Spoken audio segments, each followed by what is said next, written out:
السلام علیکم ورحمۃ اللہ وبرکاتہ۔ الحمد للہ رب العالمین والصلاة والسلام علی اشرف الانبیاء والمرسلین نحمده ونصلی ونسلم علی رسوله الکریم اما بعد فقال اللہ تبارک وتعالی فی القرآن الکریم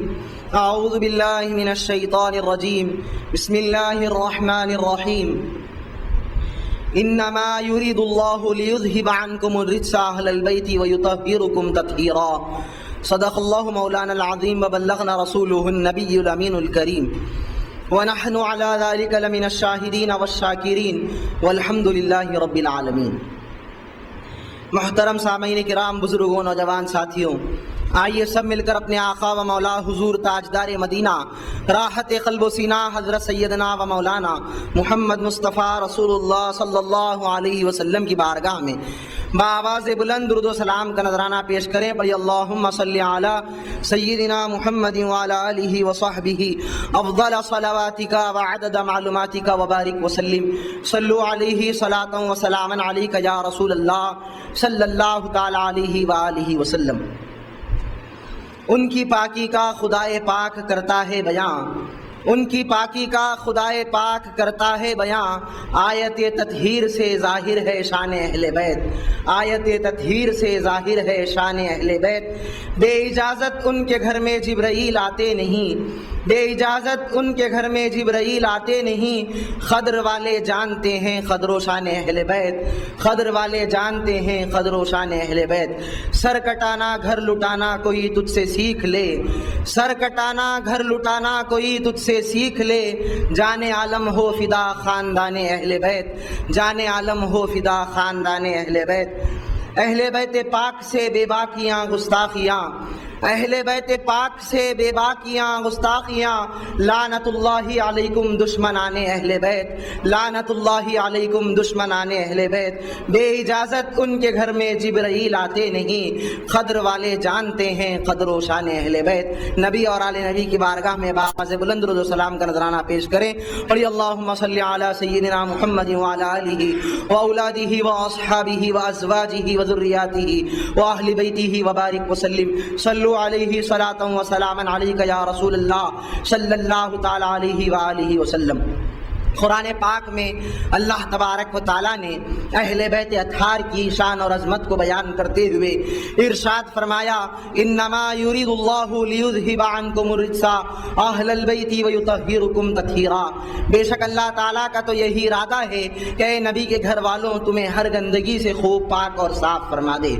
اس آیت مبارکہ میں اللہ تبارک و تعالیٰ نے اہل بیت اطہار کی پاکی کا اعلان کیا، ویطہرکم تطہیرا کہا، یعنی اللہ تبارک و تعالیٰ تم کو ہر عیب سے ہر نقص سے خوب پاک اور صاف کرنے والا ہے۔ تو معلوم یہ ہوا کہ اہل بیت اطہار کے دل میں اور ذہن میں کوئی گندگی اور کوئی آلودگی نہیں آ سکتی۔ اللہ تبارک و تعالیٰ نے ان کو دنیاوی اور اخروی کامیابی عطا فرمائی ہے، ان کے جسم کو اللہ تبارک و تعالیٰ نے پاک فرمایا ہے، ان کی روح کو اللہ تبارک و تعالیٰ نے پاک فرمایا ہے۔ دنیاوی لالچ، دنیاوی سلطنت کی لالچ، دنیاوی مال و متاع کی لالچ ان کے دل میں ہرگز نہیں آ سکتی۔ اسی لیے سیدنا امام حسین علیہ السلام کے بارے میں ہم یہ علل اعلان کہتے ہیں کہ میدان کربلا میں حضرت سیدنا امام حسین علیہ السلام کا جانا یہ اللہ تبارک و تعالیٰ کی رضا کے لیے تھا، اللہ تبارک و تعالیٰ کی خوشنودی کے لیے تھا، اللہ تبارک و تعالیٰ کے دین کی مدد کرنے کے لیے تھا۔ اسی لیے حضرت سیدنا امام حسین علیہ السلام نے مقام تسلیم و رضا پر فائز رہتے ہوئے اپنے 72 جانثاروں کے ساتھ میدان کربلا میں شہادت کے جام کو نوش فرمایا ہے، شہادت کا جام پیا ہے۔ حضرت سیدنا امام حسین علیہ السلام کے خلاف جو بغاوت کے علم کو بلند کرتا ہے، حضرت سیدنا امام حسین علیہ السلام کو یہ کہتا ہے کہ معاذ اللہ امام حسین علیہ السلام میدان کربلا میں سیاسی جنگ کرنے کے لیے گئے تھے یا سلطنت کی لالچ کے لیے گئے تھے، ان کو میدان کربلا میں نہیں جانا چاہیے تھا۔ تو دراصل وہ اس آیت تطہیر کا انکار کر رہا ہے، وہ اللہ تبارک و تعالیٰ پر انگلی اٹھاتا ہے۔ اللہ تبارک و تعالیٰ نے تو کہہ دیا وَيُطَهِّرُكُمْ تَطْهِيرًا، میں نے ہر طرح سے ان کو پاک کر دیا ہے۔ اب تو کون ہوتا ہے ان کے اوپر انگلی اٹھانے والا؟ ان کے دل میں اب دنیاوی لالچ نہیں آ سکتی، کسی قسم کی گندگی نہیں آ سکتی۔ اللہ تبارک و تعالیٰ نے ان کو سیاسی نقصان سے اور سیاسی لالچ سے بچا لیا ہے، اور سیاست کا مفاد سے اللہ تبارک و تعالیٰ نے ان کو پاک رکھا ہے۔ وَيُطَهِّرُكُمْ تَطْهِيرًا، اس بات کا اعلان کر رہی ہے کہ اہل بیت اطہار پاک نفوس ہے۔ حضور نبی کریم آخر جہاں رحمت کون و مقام مالک انس و جاں حضرت سیدنا و مولانا محمد مصطفیٰ رسول اللہ صلی اللہ تعالیٰ علیہ وسلم، جبکہ ام المومنین حضرت بی بی ام سلمہ رضی اللہ تعالیٰ عنہا کے گھر میں تشریف فرما تھے، یہ آیت مبارکہ نازل ہوئی انما یرید اللہ لیذھب عنکم الرجس اہل البیت ویطہرکم تطہیرا۔ تو پیارے آقا صلی اللہ تعالیٰ علیہ وسلم نے حضرت سیدنا علی مرتضیٰ رضی اللہ تعالیٰ عنہ کو بلایا، بی بی فاطمہ خاتون جنت حضرت بی بی فاطمہ الزہرا رضی اللہ تعالیٰ عنہا کو بلایا، حسنین کریمین علیہ السلام کو بلایا اور ان کے اوپر کملی اڑا دی، اور اللہ تبارک و تعالیٰ کی بارگاہ میں عرض کیا اللہم ہؤلاء اہل بیتی، اے الہ العالمین یہ میری اہل بیت ہے۔ اس کے بعد اس آیت کی تلاوت فرمائی کہ مولا تو ان کو خوب پاک اور صاف فرما دے۔ گویا پیارے نبی صلی اللہ تعالیٰ علیہ وسلم نے ان کے لیے دعا کر کے ساری کائنات کو یہ بتا دیا ہے کہ یہ پاک نفوس ہے، اور جو یہ آیت کریمہ نازل ہوئی خاص طور پر ان کی شان میں نازل ہوئی ہے۔ وَيُطَهِّرُكُمْ تَطْهِيرًا، اللہ تبارک و تعالیٰ ان کی پاکی کا اعلان کر رہا ہے۔ حضور نبی کریم آقا جہاں صلی اللہ تعالیٰ علیہ وسلم نے فرمایا مجھے میری اہل بیت میں سب سے زیادہ پسندیدہ ہیں تو حسن اور حسین علیہم السلام ہیں۔ حضور نبی کریم صلی اللہ تعالیٰ علیہ وسلم نے اہل بیت سے وابستہ رہنے کا درس دیا، اہل بیت سے اخوت اور محبت کرنے کا درس دیا۔ حضرت زید بن ارقم رضی اللہ تعالیٰ عنہ فرماتے ہیں حضور نبی کریم صلی اللہ تعالیٰ علیہ وسلم نے ہم کو خطبہ دیا، اور خطبے کے بعد واعظ و نصیحت کرتے ہوئے ارشاد فرمایا لوگوں میں تم میں دو عظیم الشان چیزیں چھوڑے جا رہا ہوں، ایک تو اللہ تبارک و تعالیٰ کی کتاب ہے، اس میں تمہارے لیے ہدایت اور روشنی ہے، اس کو مضبوطی سے پکڑ لو، اس کی تعلیمات پر عمل کرتے رہو۔ گویا پیارے نبی صلی اللہ تعالیٰ علیہ وسلم نے قرآن پاک کی تعلیم حاصل کرنے پر ابھارا اور امت کو یہ تعلیم دی کہ قرآن پاک کی تعلیم حاصل کرتے رہو۔ اس کے بعد اہل بیت کا ذکر کیا، دوسری جو عظیم الشان چیز میں تمہارے درمیان میں چھوڑ رہا ہوں وہ میری اہل بیت ہے۔ جب اہل بیت کا ذکر کیا تو تین مرتبہ پیارے نبی صلی اللہ تعالیٰ علیہ وسلم نے ارشاد فرمایا، صحیح مسلم شریف کی روایت ہے، حضرت زید بن ارقم رضی اللہ تعالیٰ راوی ہے، قرآن پاک کا ذکر کرنے کے بعد، قرآن پاک کی تعلیمات پر ابھارنے کے بعد پیارے نبی صلی اللہ تعالیٰ علیہ وسلم نے اہل بیت اطہار کے متعلق فرمایا اذکرکم اللہ فی اہل بیتی، اذکرکم اللہ فی اہل بیتی، اذکرکم اللہ فی اہل بیتی، میں میری اہل بیت کے بارے میں تم کو اللہ تعالیٰ کی یاد دلاتا ہوں کہ دیکھو کہیں تم اہل بیت کے باغی نہ بن جاؤ، ان سے دشمنی اور حسد رکھنے والے نہ بن جاؤ۔ میں اہل بیت کے بارے میں تم کو اللہ تعالیٰ سے ڈراتا ہوں، میدان کربلا میں جب امام حسین علیہ السلام آئے تو تم امام حسین علیہ السلام کا ساتھ دینا، تم اہل بیت اطہار کا ساتھ دینا، میں تم کو اللہ تعالیٰ سے ڈراتا ہوں۔ اذکرکم اللہ فی اہل بیتی، میں تم کو اہل بیت کے بارے میں اللہ تعالیٰ سے ڈراتا ہوں کہیں تم ان کے بے ادب نہ بن جاؤ، ان کے گستاخ نہ بن جاؤ، ان کے اوپر انگلی اٹھانے والے نہ بن جاؤ،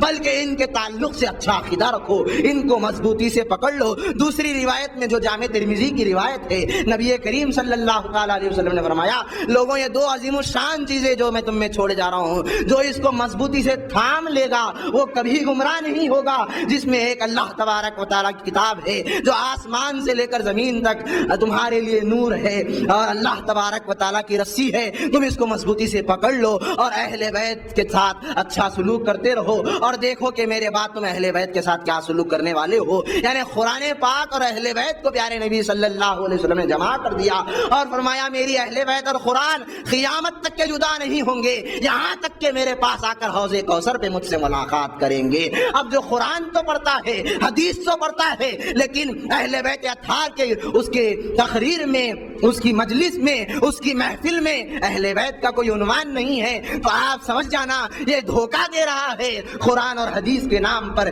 اس لیے کہ پیارے نبی صلی اللہ تعالیٰ علیہ وسلم نے تو قرآن کے ساتھ اہل بیت کو جوڑ دیا اور فرمایا اہل بیت سے محبت رکھو، اہل بیت کو تھام لو، اور قرآن پاک کو بھی بھی تھامے رکھو۔ مطلب یہ ہے کہ جو اہل بیت سے محبت رکھتے ہوئے، اہل بیت سے وابستہ ہو کر، اہل بیت سے اخوت رکھ کے اہل بیت کا غلام بن کے قرآن پڑھے گا، اس کو قرآن سمجھ میں آئے گا، اس کو قرآن سے روشنی ملے گی، اس کو قرآن سے ہدایت ملے گی۔ جو اہل بیت کو چھوڑ کر قرآن اور حدیث کی بات کرے گا اس کا ٹھکانہ جہنم ہے۔ اس لیے کہ اہل بیت اطہار وہ ہیں جنہوں نے ہمیں قرآن اور حدیث کا لب لباب دیا، قرآن حدیث کو صحیح معنوں میں سمجھنے کی توفیق عطا فرمائی۔ اہل بیت اطہار کے طفیل میں آج دین سلامت ہے۔ یہ امام حسین علیہ السلام کی قربانیوں کا نتیجہ ہے آج جو ہمارے پاس دین ہے۔ اسی لیے تو خواجہ اعظم، خواجہ معین الدین چشتی غریب نواز اجمیری رحمت اللہ تعالی علیہ نے ارشاد فرمایا، شاہ است حسین بادشاہ است حسین، دین است حسین و دی پناہ است حسین، سرداد نداد دست در دست یزید، حقا کے بنا لا الہ است حسین۔ کیا فرما رہے ہیں غریب نواز، کیا عقیدہ دیا غریب نواز نے؟ شاہ بھی حسین ہیں، بادشاہ بھی حسین ہیں۔ جو شاہ ہوتا ہے وہ کسی کا محتاج نہیں ہوتا۔ میدان کربلا میں امام حسین علیہ السلام کسی کے محتاج نہیں ہیں، مقام تسلیم و رضا پر فائز ہیں۔ اللہ تبارک و تعالی ان کو جو مقام عطا کرنے والا ہے جنت میں، جیسا کہ نبی کریم صلی اللہ علیہ وسلم نے فرمایا، الحسن والحسین سیدا شباب اہل جنہ، حسن اور حسین جنتی جوانوں کے سردار ہیں۔ ابھی بچپنے کا عالم ہے، پیارے نبی نے فرما دیا حسن اور حسین جنتی جوانوں کے سردار ہیں، لیکن لوگوں کو بھی معلوم ہونا چاہیے آخر یہ جنت کے سردار ہیں تو کیوں ہیں؟ اللہ تبارک و تعالیٰ نے ان کا امتحان لیا۔ میدان کربلا میں امام حسین علیہ السلام نے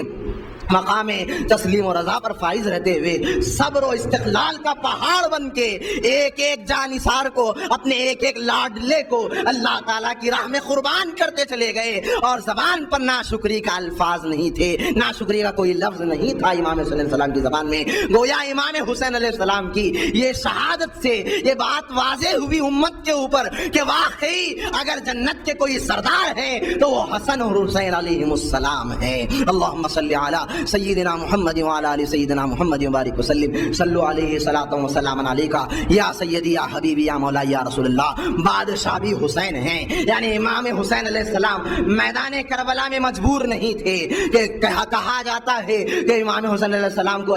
جب با اختیار تھے تو پھر انہوں نے دریائے فرات کو اپنے قدموں میں کیوں بلا لیا، کیوں وہ پیاسے رہے، کیوں اپنے جانثاروں کو ایک ایک کر کے قربان کرتے ہوئے چلے گئے، اور آنکھوں کے سامنے یزیدیوں نے ان کے ساتھ بدسلوکی کی۔ امام حسین کیوں خاموش تھے؟ غریب نواز نے عقیدہ دیا امام حسین مجبور نہیں ہیں، شاہ بھی حسین ہیں، بادشاہ بھی حسین ہیں، وہ نہ محتاج ہیں نہ مجبور ہیں، وہ تو با اختیار تھے۔ اللہ تبارک و تعالیٰ کی رضامندی یہ تھی کہ اے حسین تم ایک ایک کر کے اپنے لاڈلے کو ہمارے راہ میں قربان کرتے چلے جاؤ، اس کے بدلے میں ہم تم کو ایک ایسا مقام عطا کریں گے جس پر سارے جنتی رشک کریں گے۔ یہ امام حسین علیہ السلام کا مقام ہے۔ حضرت سیدنا امام علی مقام امام حسین علیہ السلام کا طفیل ہے کہ آج دین بچا ہوا ہے، آج دین کو جو پناہ ملی ہے یہ امام حسین علیہ السلام کا طفیل ہے۔ جو بھی شخص دین سے وابستہ رہنا چاہتا ہے، دین کو سمجھنا چاہتا ہے، وہ اہل بیت سے محبت کرے۔ غریب نواز نے عقیدہ دیا دین ہست حسین، حسین دین ہے، جو حسین سے وابستہ ہو جائے گا اس کو دین مل جائے گا۔ اگر ایمان اور اسلام کی سلامتی چاہتا ہے حسین سے وابستہ ہو جائے، ایمان و اسلام کے ساتھ اس دنیا سے جانا چاہتا ہے، امام حسین علیہ السلام کے کردار کو اپنا لے، امام حسین علیہ السلام کے عزت اور احترام کرتا رہے، امام حسین علیہ السلام کے تعلق سے اچھا عقیدہ رکھے، امام حسین علیہ السلام کے لیے اور آپ کے اہل بیت اطہار کی ہمیشہ دل سے تعظیم اور تکریم کرتا رہے۔ حضرت سیدنا امام حسین علیہ السلام وہ ہیں کہ نبی پاک صلی اللہ تعالیٰ علیہ وسلم نے امام حسین علیہ السلام کے تعلق سے فرمایا حسین منی وانا من الحسین، حسین مجھ سے ہے اور میں حسین سے ہوں۔ کتنا بڑا احساس ہے امام حسین علیہ السلام کو کہ پیارے نبی صلی اللہ تعالیٰ علیہ وسلم فرما رہے ہیں انا من الحسین، میں حسین سے ہوں۔ مطلب یہ ہے کہ میرے دین کو بچانے والا میرا نواسا یعنی میرا لخت جگر حسین ہوگا، حسین کی وجہ سے میرا دین بچے گا، حسین کی وجہ سے میرا دین سلامت رہے گا۔ اللہم صلی علی سیدنا محمد وعلی آل سیدنا محمد وبارک وسلم۔ پھر فرمایا من احب اللہ احب حسینہ، جو حسین سے محبت رکھتا ہے اللہ تعالیٰ اس کو اپنا محبوب بنا لیتا ہے۔ جو حسین کو چھوڑ دے گا اللہ اس کے رسول اس سے ناراض ہو جائیں گے۔ اسی لیے نبی کریم صلی اللہ تعالیٰ علیہ وسلم نے فرمایا جس نے حسن اور حسین سے محبت کی اس نے مجھ سے محبت کی، اور جس نے مجھ سے محبت کی اس نے اللہ تبارک و تعالیٰ سے محبت کی، اللہ تبارک و تعالیٰ اس کو جنت میں داخل فرمائے گا۔ اور جس نے مجھ سے بغض رکھا اس نے دراصل جس نے حسین سے بغض رکھا اس نے مجھ سے بغض رکھا، اور جس نے مجھ سے بغض رکھا اللہ تبارک و تعالیٰ اس سے بغض رکھنے والا ہے، اور اللہ تعالیٰ جس سے بغض رکھتا ہے اس کو جہنم میں داخل فرمائے گا۔ یعنی حسین کی محبت جنت میں لے جانے والی ہے، اور حسین سے بغاوت، حسین سے بغض، حسین سے حسد گویا جہنم کا ٹھکانہ اس کو جہنم کے ٹھکانے میں ڈالنے والی ہے۔ جو امام حسین علیہ السلام کو محبوب رکھتا ہے، امام حسین علیہ السلام کے طریقہ کار کو اپنی زندگی میں روبہ عمل لاتا ہے، امام حسین علیہ السلام کو واقعی اپنا امام سمجھتا ہے، اس کے لیے دنیا میں بھی کامیابی ہے اور آخرت میں بھی کامیابی ہے کہ حضور نبی کریم صلی اللہ تعالیٰ علیہ وسلم نے حسنین کریمین کو اپنی گود میں اٹھایا اور ارشاد فرمایا جو ان دونوں بیٹوں سے محبت رکھے گا اور ان کے باپ علی سے محبت رکھے گا اور ان کی ماں فاطمہ سے محبت رکھے گا تو کل قیامت کے دن میرے ساتھ میرے جنت میں میرے ساتھ میرے درجے میں رہے گا۔ یعنی اس کو یہ غلامی کا شرف نصیب ہوگا کہ پیارے نبی صلی اللہ تعالیٰ علیہ وسلم کی خدمت میں جہاں پیارے نبی صلی اللہ علیہ وسلم ہوں گے یہ خدمت کرتا ہوا آپ صلی اللہ علیہ وسلم کے ساتھ ہوگا۔ امام حسین علیہ السلام کی محبت، اہل بیت کی محبت کہاں لے جا رہی ہے غور کریے، وہاں اس کا ٹھکانہ ہوگا جہاں پیارے نبی صلی اللہ علیہ وسلم کا درجہ ہوگا، یہ غلامی کا شرف اس کو نصیب ہوگا۔ اہل بیت اطہار کی محبت کے طفیل میں حضور نبی کریم صلی اللہ تعالیٰ علیہ وسلم نے فرمایا لوگوں اپنی اولاد کو 3 باتوں کی تربیت دو، اپنے نبی کی محبت سکھاؤ، اہل بیت اطہار کی محبت سکھاؤ اور قرآن پاک کی قرات سکھاؤ۔ قرآن پاک کی قرات سکھانے سے پہلے پیارے نبی صلی اللہ علیہ وسلم نے نبی کی محبت سکھانے کا درس دیا، اہل بیت اطہار کی محبت سکھانے کا درس دیا۔ گویا پیارے نبی صلی اللہ تعالیٰ علیہ وسلم نے بتا دیا جو لوگ صرف قرآن کی تعلیم دیتے ہیں وہ گمراہ ہونے والے ہیں۔ اپنی اولاد کو بچپن سے ہی ان کے دلوں میں پنجتن کی گٹی ڈال دو، اہل بیت اطہار کی گٹی ڈال دو، ان سے ان کا ایمان سلامت رہے گا۔ پیارے نبی صلی اللہ تعالیٰ علیہ وسلم نے اس بات پر دیا اور حضور نبی کریم صلی اللہ تعالیٰ علیہ وسلم نے فرمایا اس کی نماز قبول نہیں ہوتی جو مجھ پر اور میری اہل بیت پر نماز میں درود نہیں پڑتا ہے۔ یعنی نماز میں درود پڑھنا نبی پر اور نبی کے اہل بیت پر گویا نماز کو کمال تک پہنچانے والا ہے، نماز اس کی کامل ہو جاتی ہے جو اہل بیت اطہار پر درود پڑتا ہے اور نبی پاک صلی اللہ تعالیٰ علیہ وسلم پر درود پڑتا ہے۔ اسی لیے حضرت ابو مسعود انصاری رضی اللہ تعالیٰ عنہ فرماتے ہیں میں یہ نہیں سمجھتا کہ کوئی شخص نماز پڑھے اور نماز میں نبی پر درود نہ پڑھے تو اس کی نماز قبول ہو جائے گی، بلکہ میرا تو یہ عقیدہ ہے جب تک کہ نماز میں نبی پر درود نہ پڑھا جائے اس کی نماز ہرگز قبول نہیں ہوتی۔ یہ صحابہ کا عقیدہ ہے بزرگوں نے دوستوں۔ حضور نبی کریم صلی اللہ تعالیٰ علیہ وسلم کے صحابہ کرام رضوان اللہ تعالیٰ علیہ اجمعین نے ہمیں درس دیا کہ اہل بیت اطہار کے ساتھ کیسے آداب کو ملحوظ رکھنا چاہیے۔ دیکھیے حضرت ابو ہریرہ رضی اللہ تعالیٰ آج قرآن اور حدیث کی بہت بات ہوتی ہے، حضرت ابو ہریرہ رضی اللہ تعالیٰ امام المحدثین ہیں، حدیث کی روایت کرنے والوں میں سب سے زیادہ نام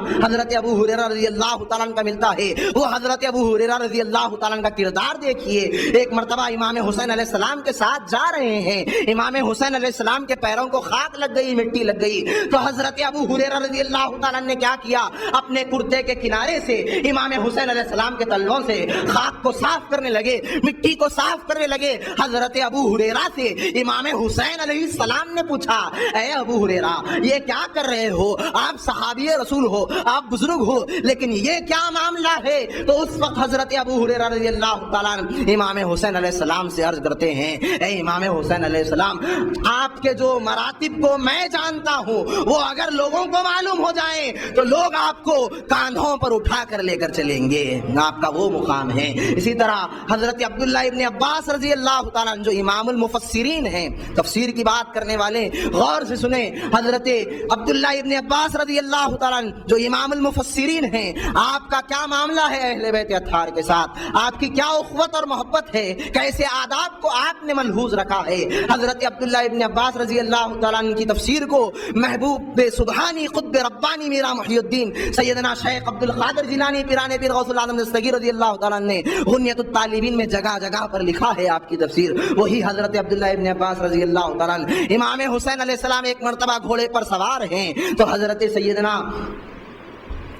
عبداللہ ابن عباس رضی اللہ تعالیٰ نے کیا کیا؟ گھوڑے کی رکاب کو تھام لیا اور امام حسین علیہ السلام کی خدمت کرنے لگے۔ لوگوں نے کہا آپ عمر میں ان سے بڑے ہیں، لیکن یہ کیا ہے کہ حسین علیہ السلام کے گھوڑے کی رکاب کو تھامے ہوئے آپ چل رہے ہیں، گھوڑے کی رکاب کو پکڑے ہوئے ہیں۔ تو حضرت عبداللہ ابن عباس رضی اللہ تعالیٰ فرماتے ہیں حسین رسول خدا صلی اللہ علیہ وسلم کے بیٹے ہیں، اگر میں ان کی خدمت کروں اور اپنے شرف کو بلند کروں تو کیا یہ میرے لیے جائز نہیں، بلکہ میں تو یہ چاہتا ہوں کہ حسین کی خدمت کر کے اپنے مقام کو بلند کر لوں۔ یہ حضرت عبداللہ ابن عباس رضی اللہ تعالیٰ کا معاملہ۔ اسی طرح حضرت سیدنا عمر ابن خطاب رضی اللہ تعالیٰ خلیفہ دوم ہیں، امیر المومنین ہیں حضرت عمر ابن خطاب رضی اللہ تعالیٰ، لیکن امام حسن اور امام حسین علیہ السلام سے جو محبت کا معاملہ ہے امیر المومنین فاروق اعظم رضی اللہ تعالیٰ وہ دیکھیے۔ امیر المومنین فاروق اعظم رضی اللہ تعالیٰ کے خلافت کے زمانے میں ایک مرتبہ امام حسن علیہ السلام فاروق اعظم رضی اللہ تعالیٰ کے گھر پر تشریف لے گئے، دیکھا کہ لوگوں کی قطار ہے۔